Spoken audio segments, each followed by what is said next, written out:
Salut à tous, bienvenue dans cette vidéo sur les types en langage C. Alors, on reprend notre éditeur CodeBlocks. Donc dans la précédente vidéo, nous avions vu les trois types int pour les entiers, float pour les nombres flottants et char pour les caractères. Et donc cette fois, nous allons voir les types dérivés. Alors, on va commencer donc toujours avec les entiers. Donc le type int, on a le short int, voilà, et le long int. Alors tout ça c'est bien, mais à quoi ça sert? Eh bien tout simplement en fait ils vont pouvoir contenir plus ou moins une grande valeur en fait. Donc chaque type a une limite, et pour connaître cette limite, on va utiliser sizeof, donc on fait un printf, donc on met %d, moi je vais mettre un petit backslash n pour revenir à la ligne. Alors je vais faire sizeof, déjà je veux voir la taille de mon int, donc combien ça fait. Hop, j'exécute, et là je vois que donc ça fait 4. Donc c'est 4 octets, hein. Là ça nous donne un octet, et donc 4 octets c'est 32 bits. La conséquence de tout ça, c'est qu'avec 32 bits en fait, on peut avoir, grosso modo, là je vais arrondir parce que c'est des chiffres assez importants, on peut avoir un nombre de valeurs maximal de 4 milliards 200 millions à peu près. Bon, c'est un petit peu plus grand, je vous mettrai dans la vidéo un tableau récapitulatif. Donc on peut avoir un peu plus de 4 milliards de valeurs avec 4 octets.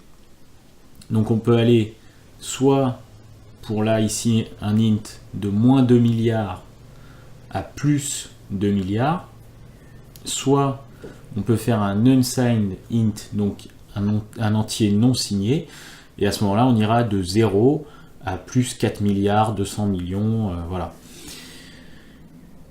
Donc ça c'était pour l'entier que nous avions déjà vu.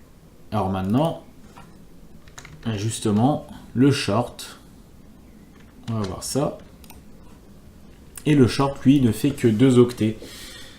Donc avec 2 octets on va pouvoir coder beaucoup moins.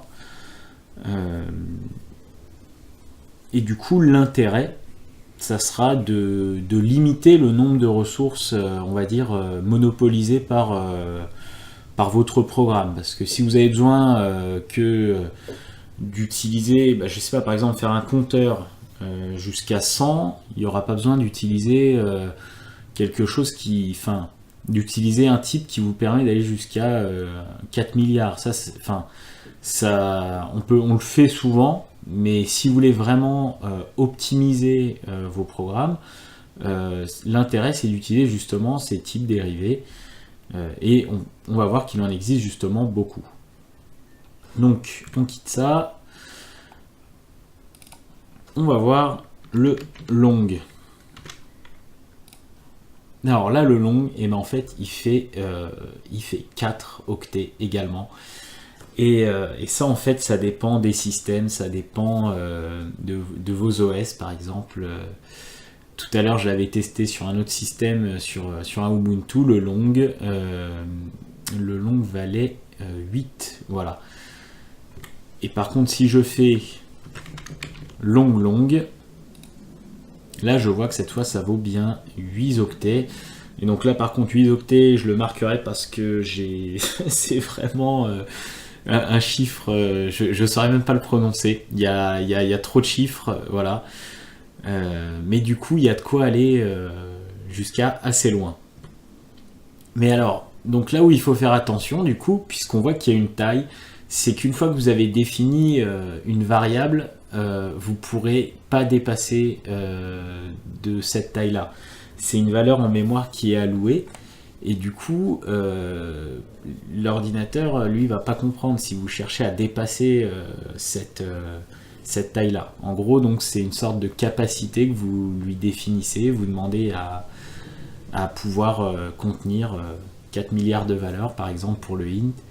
et si vous dépassez, bah, ça va pas le faire.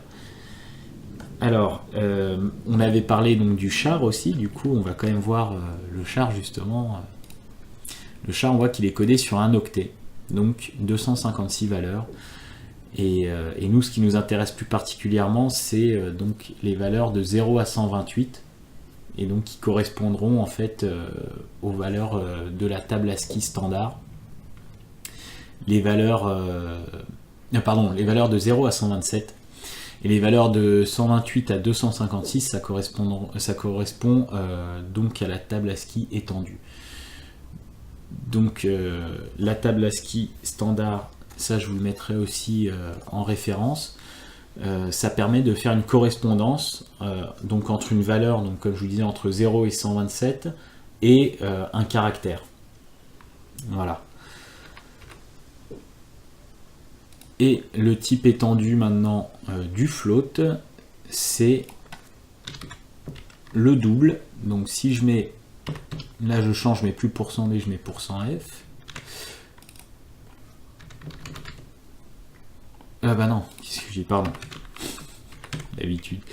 Alors, on laisse toujours %d, voilà, parce que évidemment, on veut la taille d'un float et la taille d'un double. Et là, on voit que donc le premier est codé donc sur 4 octets, le deuxième sera codé sur 8 octets. Voilà, donc tout simplement, le double, bah, c'est le double du float. Et ça permet de définir des chiffres beaucoup plus grands. Donc voilà, je voulais faire cette petite vidéo là-dessus parce que c'est important à savoir. On ne pourra pas faire du coup n'importe quoi avec les types. On ne pourra pas stocker des milliards et des milliards de valeurs. Alors, donc on avait vu le type entier, int. Donc il faut savoir qu'il existe aussi les unsigned int, et d'ailleurs unsigned, ce que vous voulez. En fait, ça dit tout simplement que au lieu de prendre les valeurs de moins par exemple moins 128 à plus 127, on va prendre les valeurs de 0 à 256. On va prendre que les valeurs positives. Et du coup, ça peut être pratique lorsque vous voulez stocker une mesure, par exemple. Voilà, à savoir que physiquement, une mesure, ça peut pas être négatif. Et du coup, vous pouvez faire unsigned int.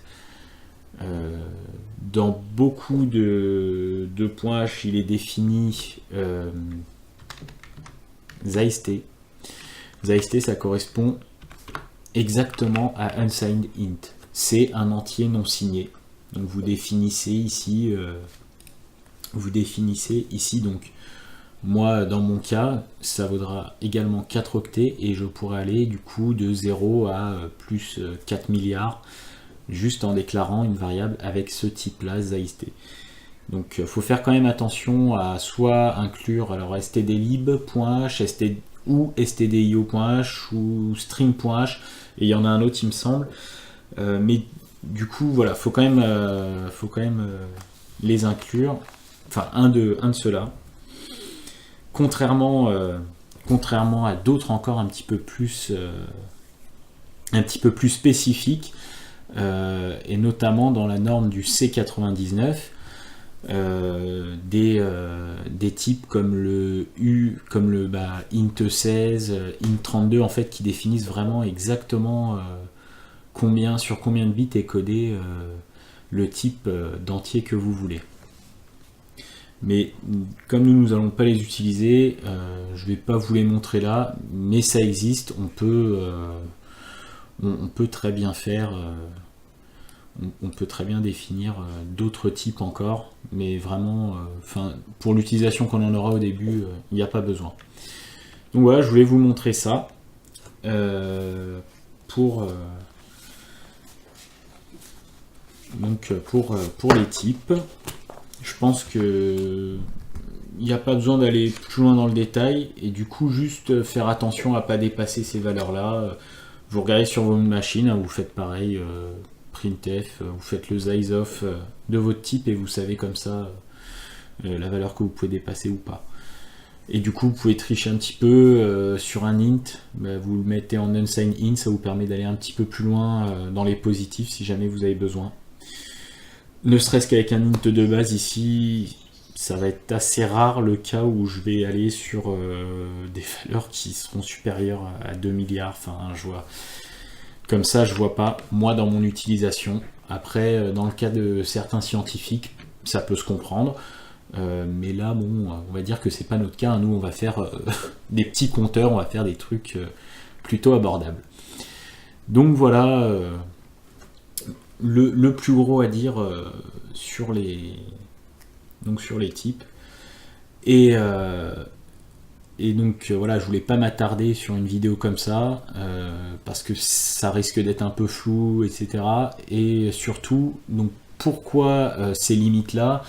Et bien en fait c'est tout simplement parce que donc c'est codé donc avec des bits et du coup il y a des calculs à faire, mais ça je ferai je pense une vidéo vraiment spécifique dessus sur comment savoir à quoi correspond le par exemple pourquoi 32 bits ça nous donne des valeurs de moins 2 milliards à plus 2 milliards, et donc je ferai une vidéo vraiment dédiée à ça, et vous verrez, bon, c'est pas essentiel pour savoir coder, mais c'est toujours sympa et ça nous permet d'aller un petit peu plus dans le détail encore une fois. Voilà, donc je vous remercie d'avoir regardé cette vidéo et je vous dis à la prochaine où on va aborder un petit peu plus de code en direct. Voilà, ciao.